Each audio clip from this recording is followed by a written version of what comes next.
अस्सलामुअलैकुम बच्चों, आज मैं फिर एक बार आपके रूबरू आया हूँ एक नई वीडियो के साथ। और ये कवायद का दूसरा लेक्चर है। पहले लेक्चर में हमने पढ़ा था कि हर्फ किसे कहते हैं, हरूफ किसे कहते हैं और हरूफ तहज्जी किसे कहते हैं, हरूफ तहज्जी कितने हैं और हरूफ तहज्जी मुफरद हरूफ तहज्जी कितने, ये तमाम चीज़ें हमने पढ़ी थी।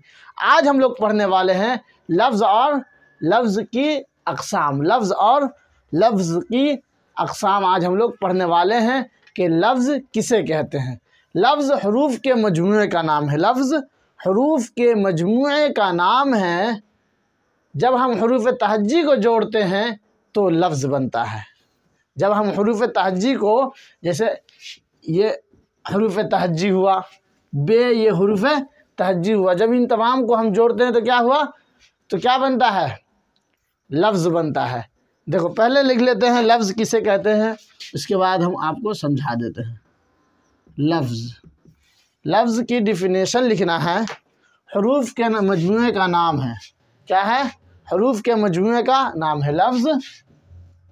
हरूफ के मजमूए का नाम है, मजमूए का नाम है, क्या है, हरूफ के मजमूए का नाम है। जब हम हरूफ तहज्जी को जोड़ते हैं तो लफ्ज़ बनता है। जब हम हरूफ तहज्जी को जोड़ते हैं, जब हम हरूफ तहज्जी को जोड़ते हैं, जब हम हरूफ तहज्जी को जोड़ते हैं तो लफ्ज़ बनता है। तो लफ्ज़ बनता है, क्या बनता है, जब हम हरूफ तहज्जी को जोड़ते हैं तो लफ्ज़ बनता है। मिसाल के तौर पर, मिसाल के तौर पर हम आपको मिसाल दे रहे हैं। हम मिसाल के तौर पर, मिसाल के तौर पर, मिसाल के तौर पर हम लिखते हैं यहाँ अहमद। क्या लिखते हैं, अलिफ जोड़ हे जोड़ दाल, क्या हो गया, अहमद। देखो ये एक हरूफ तहज्जी है, ये एक हर्फ है, ये एक हर्फ है, ये एक हर्फ है। जब तमाम हरूफ को जोड़ेंगे हम तो ये क्या हो जाएंगे, तमाम हरूफ तहज्जी को हम जोड़ दिए तो इससे लफ्ज़ बन गया। एक हरूफ तहज्जी, दो, तीन, ये तीनों हरूफ तहज्जी को हमने जोड़ा तो ये एक लफ्ज़ बना, अहमद। अहमद, बीच में मीम छूट गया है, मीम जोड़ प्लस अलिफ जोड़ हे जोड़ मीम जोड़ दाल, ये चारों हर्फ को हम जोड़ दिए तो क्या बना, अहमद, एक नया लफ्ज़ बन गया। ये चारों हरूफ तहज्जी को हमने जोड़ा तो एक नया लफ्ज़ अहमद बन गया। इसी तरीके से हम जोड़ते हैं बे जोड़ काफ जोड़ रे जोड़ ये, बराबर क्या हो जाएगा, बकरी। हमने ये चार हरूफ तहज्जी को जोड़ा तो क्या हो गया, एक नया लफ्ज़ बना। हरूफ तहज्जी के जोड़ने से लफ्ज़ बनता है। एक हरूफ तहज्जी, दो, तीन, चार, ये चारों हर्फ तहज्जी को जोड़ा तो हमने एक नया लफ्ज़ बना डाला। इसी तरीके से हम हे जोड़ ये, हे जोड़ ये, दोनों को जोड़ देंगे तो क्या हो जाएगा, है। तो ये दो हर्फ तहज्जी को हमने जोड़ा तो एक नया वर्ड क्या बना, है। आई होप कि ये चीज़ आपको समझ में आ रहा होगा। अगर आप अभी तक भी फेमस उर्दू एकेडमी को आपने सब्सक्राइब नहीं किया है तो प्लीज़ सबसे पहले आप सब्सक्राइब करें। चलिए, जबकि हमें मालूम है कि लफ्ज़ हरूफ तहज्जी के मजमूए क्यों कहते हैं, लफ्ज़ हरूफ तहज्जी के मजमूए क्यों कहते हैं, लफ्ज़ किसे कहते हैं, हरूफ तहज्जी के मजमूए को लफ्ज़ कहते हैं। जब हम हरूफों को आपस में जोड़ते या मिलाते हैं तो लफ्ज़ बनता है। जब हम हरूफ को आपस में जोड़ते या मिलाते हैं तो लफ्ज़ बनता है। कुछ अल्फाज ऐसे होते हैं जिनका कोई मतलब नहीं होता, बाकी का तो मतलब, अहमद का मतलब तो समझ में आ गया, लेकिन बाकी बहुत सारी चीज़ें ऐसी होती हैं जिनका कोई मतलब और माना नहीं होता। इस लिहाज से जो है इस लिहाज से लफ्ज़ की दो किस्में हैं। इस लिहाज से लफ्ज़ की कितनी किस्में हैं? लफ्ज़ की दो किस्में हैं। किस लिहाज से? कि कुछ ऐसे अल्फाज होते हैं जिनका कोई माना होता है, जिनका माना नहीं होता। इस लिहाज से लफ्ज़ की दो किस्में हैं। इसको मैं लिख देता हूँ। कुछ ऐसे अल्फाज होते हैं जिनका कोई मतलब नहीं होता। कुछ ऐसे अल्फाज होते हैं, कुछ ऐसे अल्फाज होते हैं जिनका कोई मतलब नहीं होता।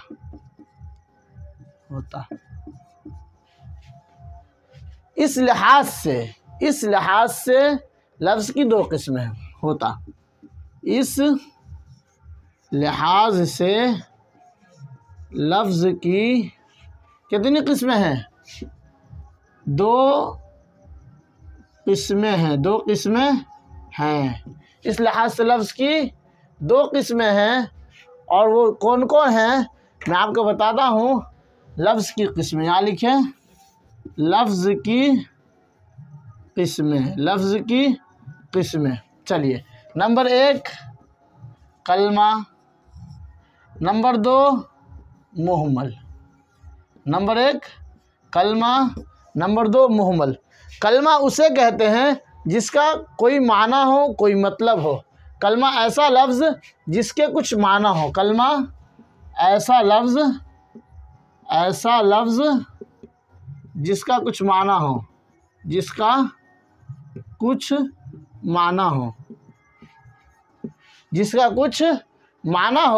उसे कलमा कहते हैं। उसे कलमा कहते हैं।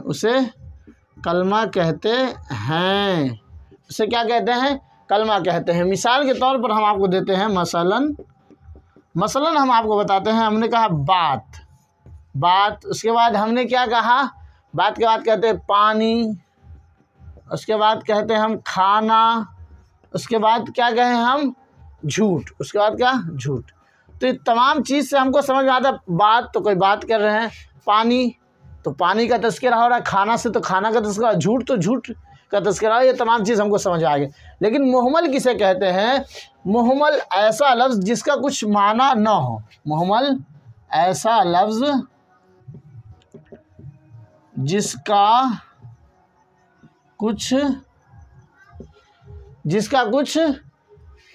कोई माना ना हो, कुछ मतलब ना हो, जिसका कोई माना ना हो, उसे मुहम्मल कहते हैं। उसे क्या कहते हैं? मुहम्मल कहते हैं। इसकी भी हम मिसाल आपको देते हैं। यहाँ हमने लिखा बात, इसी को लिखते हैं हम। मिसाल हम यहाँ लिखते हैं बातचीत। तो इसमें बातचीत, बात का तो मतलब है, लेकिन चीत का कोई मतलब नहीं है, तो ये मुहम्मल है और ये कलमा है। इसी तरीके से हम लिखते हैं पानी वानी। क्या लिखते हैं? पानी वानी। तो पानी का तो एक मतलब है, लेकिन इसका कोई मतलब नहीं है।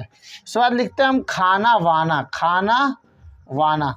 तो खाना का तो कोई मतलब है, लेकिन वाना का कोई मतलब नहीं है। इसी तरीके से हम लिखते हैं झूठ वूट। तो झूठ का तो मतलब है, लेकिन वूट का कोई मतलब नहीं है। आई होप ये वीडियो आपको पसंद आई होगी और तमाम चीज़ें समझ में आ गई होगी। मैं आपको को एक मरतबा फिर से रिवाइज कर देता हूँ। लफ्ज़ और लफ्ज़ के अक़साम, लफ्ज़ हरूफ के मजमूए का नाम है। जब हम हरूफ तहज्जी को जोड़ते हैं तो लफ्ज़ बनता है। जैसे हमने जोड़ा अहमद, अलिफ हे मीम दाल को जोड़ा तो अहमद बना, हरूफ तहज्जी था। अलिफ हे मीम दाल तो अहमद बना, और अहमद जो है ये क्या? लफ्ज़ बन गया एक। उसी तरीके से इस लिहाज से जो है कुछ के कुछ माना होता है, कुछ के नहीं। इस लिहाज से लफ्ज़ की दो किस्में हैं, कलमा और मुहम्मल। कलमा ऐसे लफ्ज़ को कहते हैं जिसका कोई माना हो, जैसे हमने कहा बात, और मुहम्मल ऐसे लफ्ज़ को कहते हैं जिसका कोई माना ना हो, जैसे बातचीत। रोटी वोटी, तो रोटी क्या है? कलमा है, इसका कोई मतलब है, खाने की चीज़ है, लेकिन रोटी से कोई मतलब नहीं है। आई होप ये वीडियो आपको समझ में आई होगी। वीडियो अच्छी लगी, पसंद आई तो आप इसको लाइक कीजिएगा, शेयर कीजिएगा और सब्सक्राइब अगर नहीं किए तो ज़रूर सब्सक्राइब करें और बेल आइकन को प्रेस कर दें। मैं फिर मिलूँगा अगली वीडियो में। इसी के साथ मैं आपसे अलविदा होता हूँ। अस्सलाम वालेकुम।